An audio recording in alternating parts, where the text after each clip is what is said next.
Hey guys, welcome back to the channel. Brian here with another pickup video for you guys today. Not a lot to show off, but enough content for a video.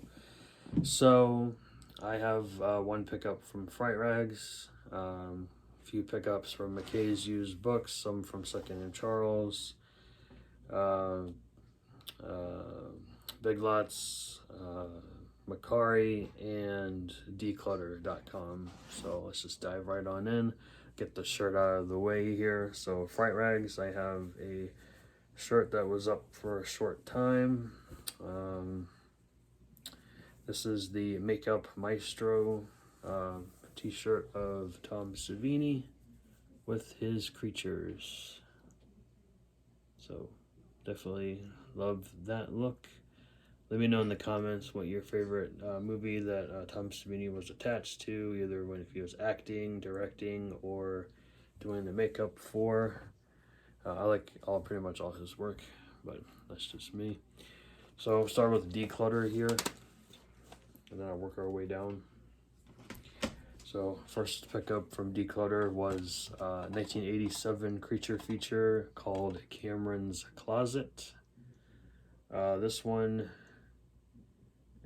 not sure exactly what this was about per se. It is a supernatural thriller creature feature. It's about this lonely boy named Cameron who played innocently in his closet. Later that night, his father is found decapitated among his toys, and a few months later, his mother's boyfriend dies mysteriously. So it's very weird. Basically, this detective is assigned to the case, along with this psychologist who detects Cameron has psychic powers. So that synopsis is very all over the place, but this is a really good film. It's got good ratings on IMDb, so I figured I'd pick it up. This is from 1987, 88 minutes. Directed by Armin Mastroianni, and I just thought this was kind of cool. The music was composed and conducted by Harry Manfredini, the guy that did the Friday the 13th score. So that's pretty cool. I've met him before. He's a really nice guy. If you ever see him at conventions, go talk to him. He's very wise. Next up is a double feature I got off Mercari. This is Scream Theater Volume 2, and this one has Terror at 10 Killer and The Last Slumber Party. I have seen The Last Slumber Party. I have not seen the other film, but Terror at 10 Killer is from 1986, and The Last Slumber Party is from 1988. There are your digital stills on the back for both films. So there you go for that. My only Big Lots pickup was Battle Dogs. See, I'm not finding anything that everyone else is finding in their areas. The one near me has nothing really, and then the one closer to my work had a lot, but a lot of it was old stuff. So either they're getting a lot of new stuff and people are just buying them right away, or they're just not getting a whole lot. So it looked fully stocked though, so I don't know, because they got like the four-way thing, and they have like 4 shippers in front of the store. A lot of it's old stuff, but I'm glad to find this at least. This one has Craig Sheffer, Ernie Hudson, Bill Duke, Dennis Haybert, Wes Studi, Ariana Richards, and Kate Vernon. So a good cast, but the movie itself looks like a bad sci-fi film. This is put out by the Asylum, so that's why. So, alright, so I went to Second and Charles today, and they had a lot in there, but a lot of it I already owned. So I picked up 3 titles, 2 for me, and 1 for my brother. So for my brother, I picked him up a copy of Fright Night, Classic vampire film, one of my favorites, from 1985. Great cast. You got Chris Sarandon, William Ragsdale, Amanda Burse, Stephen Jeffries, Roddy McDowell. Written and directed by Tom Holland. Can't say enough good things about this film. Great special features as well. If you guys ever want to watch a great documentary, check out You're So Cool, Brewster. Very informative. I already have it in my collection. I have the 2-disc Eureka Entertainment release. Next one is a Shout Factory title, and that is Electro Glide in Blue. This is a film from 1973, starring Robert Blake and Billy Green Bush, directed by James William Gurico. I don't know how to say that.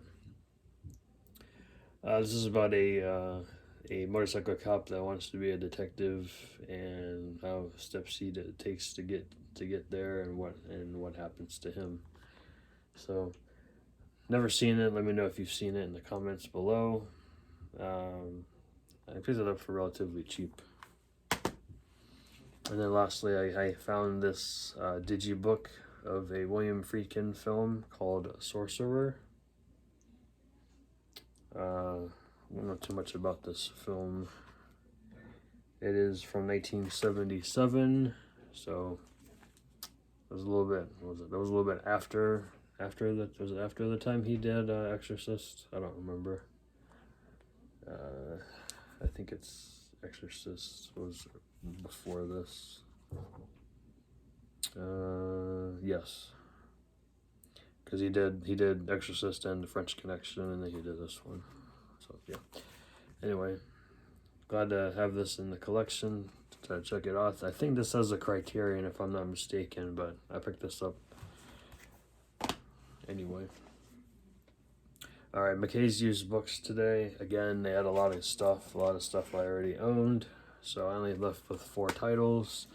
One CD I picked up was a band that I like called Camper Van Beethoven, and this is a compilation called Camper Vaniquets. Basically, this is just like a odds and ends album. There's some demos on here, B-sides, what have you, from 2004. So glad to have this in the collection. I have like all their other regular studio albums. So if you guys know who Cracker is, the same lead singer is in this band, David Lowery. I don't know how to their sound is like 80s, like generic rock, alternative, some folk rock in there. It's good stuff. I guarantee you guys will enjoy some of it. Alright, so the other 3 titles from McKay's that I picked up were Quartermass in the Pit. This is a Scream Factory Hammer release from a 1967 film. This is a British film about a subway tunnel is under construction, and then these workers find a strangely shaped skull and a mysterious metal object down there, and they don't know what it is, and it turns out to have a strange power, far more horrific than anybody could have imagined. They don't know if it's from Earth or from a different planet, so they investigate. That's a lot going on in that synopsis. This is I guess you could say this is an upgrade for me. I used to have the DVD a while back, and then I sold it.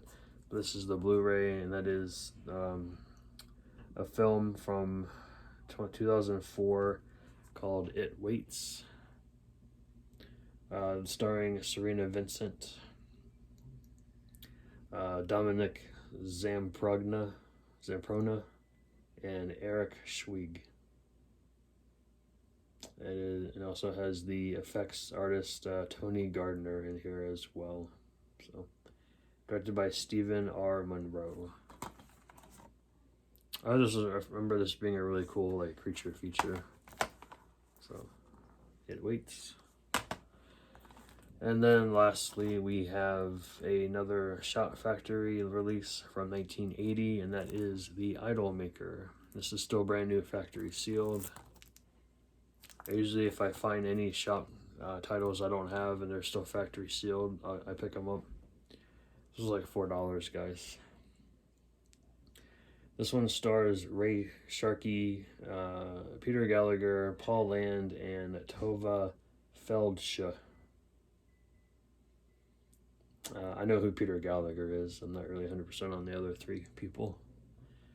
So this is about a music promoter who he's also a manager. He becomes obsessed with his latest act and controls every aspect he can of the guy's new image.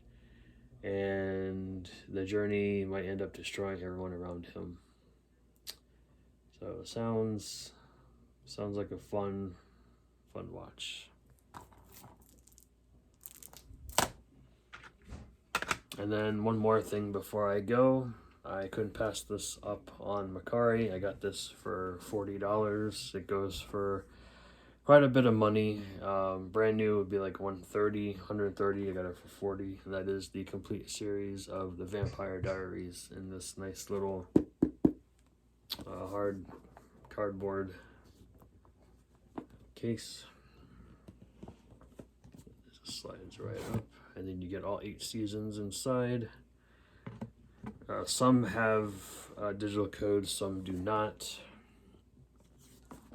That is fine. I am not really a digital code type of person, but I'm glad to have this in the collection. I will binge watch it at some point. Let me know in the comments if you've seen this and what you guys thought of it. So, yes, I will be doing my little stack here. No, I am not putting the box set on top. Thank you very much. I'm putting it on the bottom. So, here we go.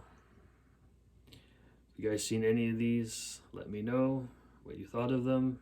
If you liked them, if you didn't, and what made you not like them or like them. So, thanks for watching, and I will see you guys next time. Bye, guys.